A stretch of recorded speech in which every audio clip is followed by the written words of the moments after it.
Good morning, my friends, and welcome to the 10-minute book talk, where three best-selling authors talk all things bookish with you for sweet 10 short and sweet minutes. I'm Rachel Linden, and my co-host today is Marie Bostwick. And usually we have Katherine Reay with us, but she is on the road on a very extensive book tour, so we do not have her today. But we do have the pleasure of having Stephanie Dray with us, who is at a festival right now and is like secreted away in a conference room talking to us, giving us her time during a very busy week. So Stephanie, thank you for being with us. We are so excited to have you. Stephanie and I are both publishing sisters and agency sisters. We have the same literary agent and the same publisher. So we're almost like cousins, basically. That's right. But Yeah. cousins. So Stephanie, when we heard about this book, we knew we had to have you on, Becoming Madam Secretary. And Marie was like, oh my gosh, I want that one. That sounds so exciting. So can you tell us a little bit about your new historical fiction? I would be delighted to, and thank you for having me. Um, Becoming Madam Secretary is the story of Frances Perkins, who was the very first woman to serve on a presidential cabinet. She served under FDR, but she was so much more than just the first to do so. I believe she was the most important woman in American history. I know that's a big claim, but I will die on this hill. And when you finish reading this book, I think you are going to climb on that hill with me and mount the cannons. So I am so excited to introduce her life and her times during the Great Depression and the run up to World War II to readers. Oh, okay. Well, that is quite a claim. Now I'm, very excited about. I have to say, when you and your book title came across kind of our radar, I got very excited. I was like, yes, yes, yes, book her in, because I do know a little bit about Frances Perkins. I'm a woman who, when we moved, we turned out I had 3 copies of the same Eleanor Roosevelt biography on my shelf. So we like the Roosevelts in our house. We have a whole, so your book is going to join the Roosevelt canon. But I just want to know, like, I knew about her, but where did you get this particular idea? What was that inspirational spark that said she's not just an interesting person, she's somebody who needs to have a whole book about her? So when you look at pictures of Frances Perkins, you might see sort of a matronly old lady. And that's all I really knew about her, that she was the first cabinet secretary that was a woman, and that she was sort of a stern matronly lady who wore dark clothes. But then I stumbled over her when I was researching the Triangle Shirtwaist Fire, which is something that she was a firsthand witness to.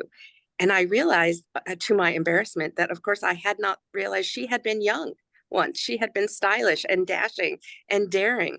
And when I learned about her adventures when she was a young woman, advocating for change, everything from going undercover to bust pimps and human traffickers to fending off thugs with nothing but a parasol, I knew that this was an incredible American life. And I just had to write about her. And real quick, just also, I have a family connection to this, in that my grandparents all survived the Great Depression, and they all talked about how Roosevelt's New Deal saved our family.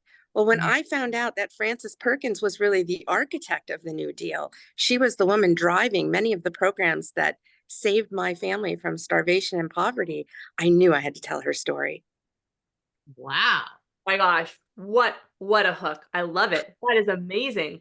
Okay, so you run across her, you realize, hey, there's a lot more to her than meets the eye. We don't know it. I'd never heard of Frances Perkins because I do enjoy FDR, but I don't have 3 biographies of Eleanor Roosevelt. So I can give you one of my extras, you have right? an extra.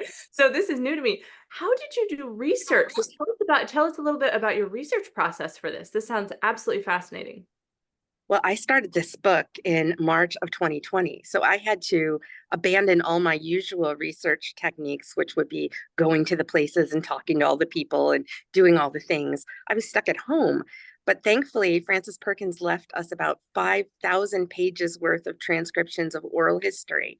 And so I was able to use that, and also the excellent biography by Kirsten Downey and some other excellent biographies. That gave me a framework for the story. And then after that, much later in the pandemic, I was able to read Frances's papers. My goodness. So we were eating ice cream while you were like delving through a life. That's what was happening. Oh, I was eating plenty of ice cream, I promise you. There is nothing as great as that firsthand actual documents from the actual person for a historical researcher. Oh, you must have been a kid in a candy store with that one. I was. And Incredible. Frances is generally quite honest, but she also does slant things. So part of the art in historical fiction is figuring out which facts you should take her side on and which you should Sure. embellish. Right. Because they're saying she's going to feel strongly. Mhm. That's fascinating. That is just super cool. Well, so I, obviously she was a fascinating person, and you were fascinated by her story, but what is it? What made you feel like this was an important story for you to write at this moment in history? Like what is a modern reader going to take away from this that you really wanted them to have? I think a lot of people in the current political climate feel quite helpless and they wonder what one person can do. Well, Frances Perkins is your inspiration. She was tireless. She failed many times before she succeeded. And unfortunately, today, a lot of her programs are under fire, including Social Security. We have some rollbacks on child labor. And so it's important to preserve her legacy and the things that she fought for, and to remember that the fight is never over. The fight for progress is continuous. It's a battle every generation. And now it's our turn. Ah, I love that. I That's want to true. wave a The little power of flag. one. The I know. power. Yeah. Do not underestimate a woman with a parasol and an That's right. attitude. That's what I'm And talking the about. plan to save America from a Great Depression. Yeah. Amazing. Well, Stephanie Dray, it has been a pleasure talking about becoming Madam Secretary with you. I know what I'm getting Marie for her birthday. It's going to be becoming Madam Secretary, obviously. Thank you so much for joining us. We just have one more question, which we ask every author, and that is, what is bringing you joy today? Well, today I am at the Virginia Festival of the Book. So I'm going to be celebrating novels with my Virginian friends and reader friends. So if you're anywhere in the neighborhood, come on out.